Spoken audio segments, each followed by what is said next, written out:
जय हिंद दोस्तों। जीतने वाले कोई अलग काम नहीं करते हैं, वो हर काम को अलग ढंग से करते हैं। उसी प्रकार विजन आईएएस की मैगजीन 10 लाख लोग पढ़ते हैं, लेकिन सिर्फ 100 लोग आईएएस बन पाते हैं।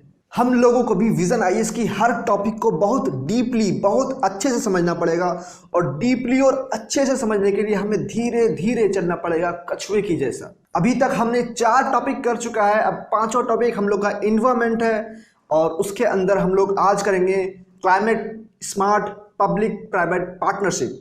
मतलब कि क्लाइमेट चेंज को किस तरीके से हम लोग टैकल कर सकते हैं पब्लिक प्राइवेट पार्टनरशिप के थ्रू। उसमें क्या चैलेंजेस आएंगी और क्या अच्छा हो सकता है, क्या बेनिफिट्स होंगी, सब कुछ देखेंगे हम लोग।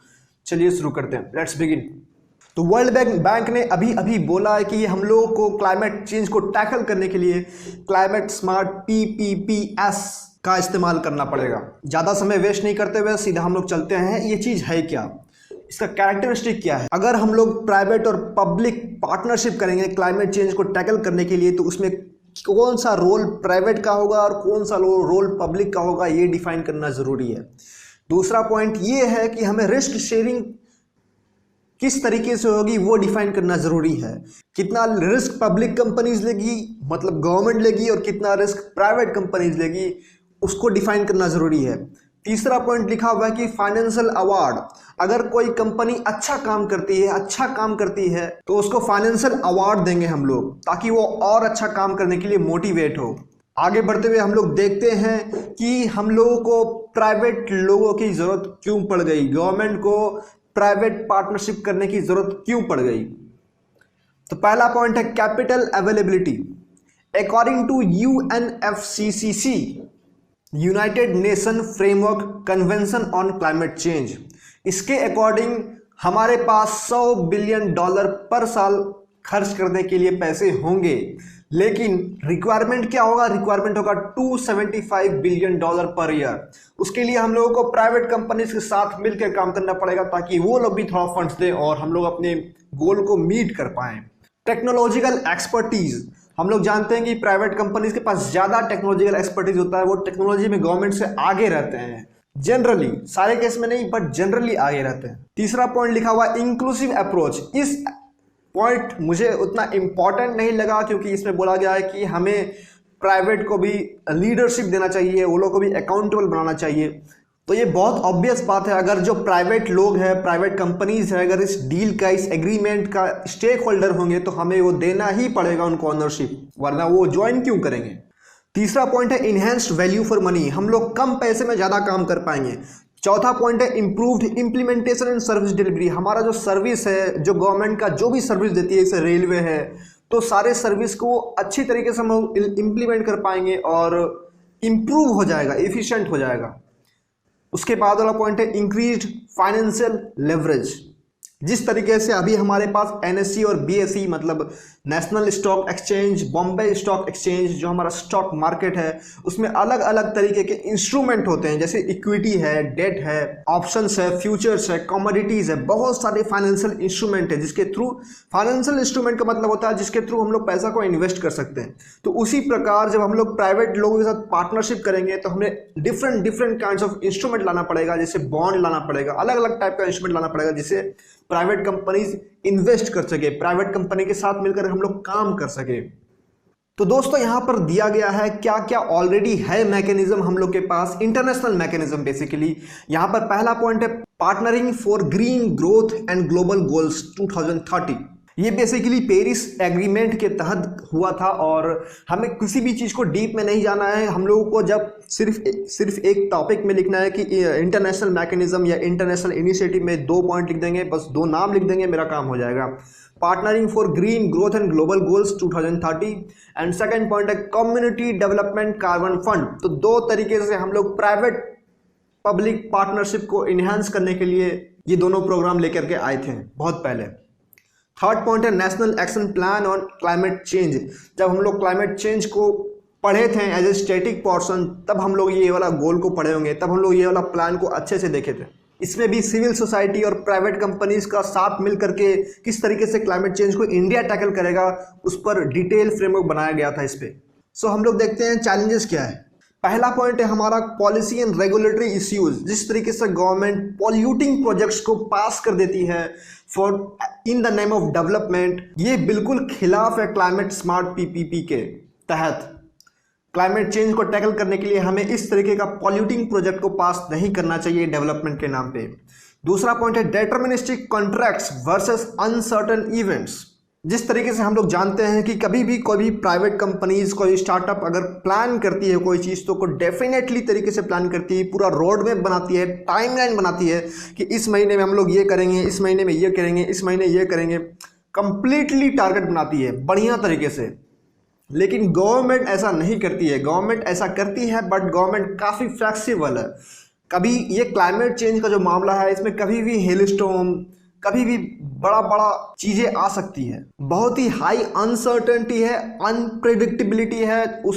इसीलिए हम लोग कभी भी बढ़िया तरीके से डिटरमिनिस्टिक कॉन्ट्रैक्ट मतलब परफेक्ट कॉन्ट्रैक्ट नहीं बना सकते हैं, हमें फ्लेक्सिबल बनना पड़ेगा क्योंकि इवेंट्स हमेशा अनसर्टेन है। कभी भी तूफान आ सकता है, कभी भी अर्थक्वेक आ सकता है। तो क्लाइमेट चेंज को टैकल करने के लिए हमें अनसर्टेन इवेंट्स के लिए भी बढ़िया प्लान बनाना पड़ेगा और फ्लेक्सिबल बनना पड़ेगा, जो प्राइवेट कंपनीज के पास नहीं होती है। प्राइवेट कंपनीज हमेशा फिक्स्ड काम करती है कि ये काम हम लोग इस टाइमलाइन में खत्म कर देंगे। तीसरा पॉइंट है relief and compensation. Lack of comprehensive list to capture all climate risk.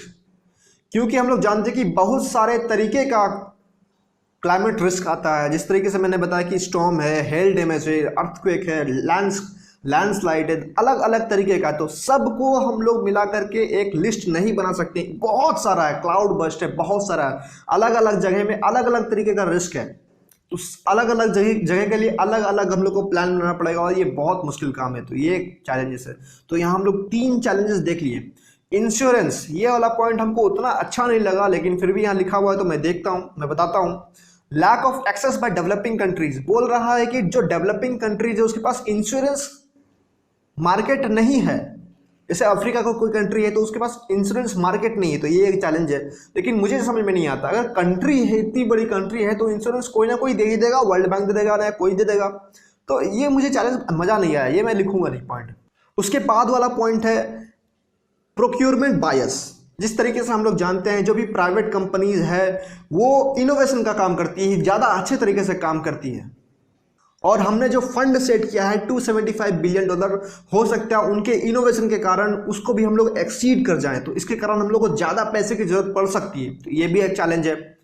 उसके बाद वाला पॉइंट है प्रिंसिपल एजेंट प्रॉब्लम। ये वाला पॉइंट मुझे समझ में नहीं आया। मुझे ऐसा लगता है कि ये वाला जो पॉइंट है सेकंड वाले पॉइंट से थोड़ा बहुत मैच करता है, क्योंकि इंफॉर्मेशन असिमेट्री, इसका मतलब कि इंफॉर्मेशन हमारे पास कंटिन्यूस नहीं है, अच्छा इंफॉर्मेशन नहीं है, डेटाबेस अच्छा से नहीं है। तो हम ये कह सकते हैं कि अनसर्टेन इवेंट्स है, अनसर्टेन इवेंट्स हो सकता है। तो ये तो सेकंड पॉइंट से मिलता जुलता है। मुझे लगता है कि बस पॉइंट्स को बढ़ाने के लिए ये लोग लिख दिए हैं, लेकिन हमारे पास अभी भी 5 पॉइंट्स है और मुझे लगता है कि ये सफिशिएंट है। अब हम लोग देखेंगे इस सारे चैलेंजेस को हम लोग ओवरकम कैसे कर सकते हैं। तो पहला पॉइंट हमारा है securing private interest. Private company जब इन्वेस्ट करेगी उन्हें प्रॉफिट चाहिए।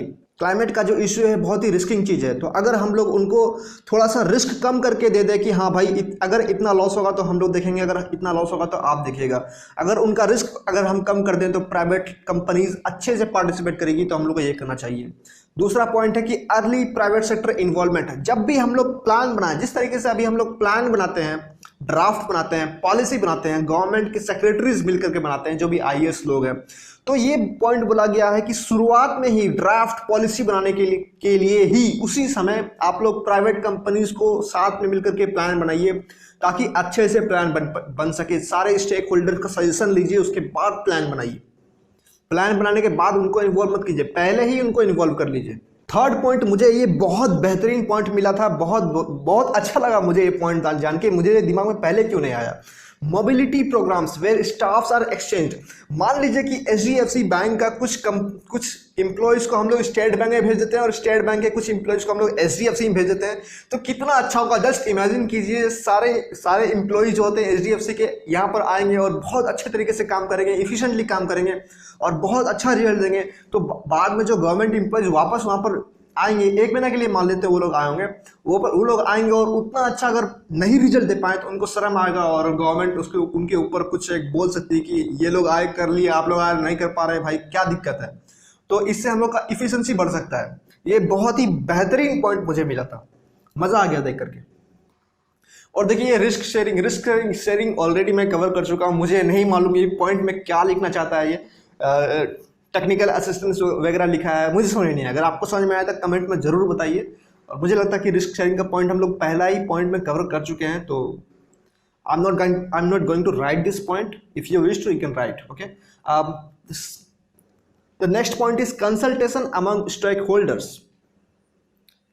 सारे स्टेक होल्डर्स, जैसे मैंने बताया कि पॉलिसी के टाइम ही उनको इन्वॉल्व कर लेना है, तो उसी लाइंस में ये पॉइंट डाला हुआ है। मतलब देख रहे हैं विजनाइज, मतलब तोड़ने के लिए, मतलब बहुत सारा पॉइंट डालने के लिए कुछ भी लिख देते हैं ये लोग। तो हमें तो आंसर लिखना है भाई, हमें तो एग्जाम देना, हमें तो मतलब कुछ भी नहीं लिख सकते हैं, हमें तो 1-2 पॉइंट में अलग अलग होना चाहिए, नहीं तो नंबर कट जाएगा भाई। ये लोग आइए समझ पाएंगे, ऐसे नहीं बनना है हम लोग को भी। ठीक है, कंसल्टेशन अमंग स्टॉक होल्डर्स आप लिख सकते हो, उसको अलग कर दोगे, उसको अलग कर दोगे, लिख सकते हो, लेकिन उतना मजबूत पॉइंट नहीं होगा क्योंकि ऑलरेडी आप उसको कवर कर चुके हो सेकंड वाला पॉइंट में। ठीक है, उसके बाद वाला पॉइंट है इवेल्यूएशन मैकेनिज्म। ये बहुत बेहतरीन पॉइंट है, हमें इवेल्यूट करना पड़ेगा क्या किए हैं अभी तक। मान लीजिए 2-3 प्रोजेक्ट हम लोग सैंक्शन किए, उनका इम्पैक्ट असेसमेंट करना पड़ेगा, कितना काम हुआ, कितना अच्छा हुआ और कैसे कर सकते थे अच्छा। अगर सिर्फ पब्लिक होता तो कैसा होता, अगर सिर्फ प्राइवेट होता तो क्या होता। तो इस तरीके से हम लोग इवेल्यूट करेंगे, उससे सीखेंगे, गलती से सीखेंगे और हम लोग इम्प्रूव करेंगे। तो ये था हमारा पहला टॉपिक। अब हम लोग करेंगे नेक्स्ट टॉपिक। तो दोस्तों इसका PDF मैं टेलीग्राम चैनल में डाल दूंगा, आप वहाँ से डाउनलोड कर लेना, नीचे डिस्क्रिप्शन में आपको लिंक मिल जाएगा। और इसका नोट्स मैं बनाता हूँ विजनाइज का मैगजीन का, वो भी वहाँ पर डाल दूंगा मैं, आप डाउनलोड कर सकते हो वहाँ से। इसको 3 से 4 बार या फिर ज़्यादा मल्टीपल टाइम्स रिवाइज करने के बाद आप आंसर राइटिंग बिल्कुल कर सकते हो। मैं डेली करता हूँ आंसर राइटिंग और आप लोग को भी करना चाहिए। At the end I like to say सब पढ़ें सब बढ़ें। Thank you.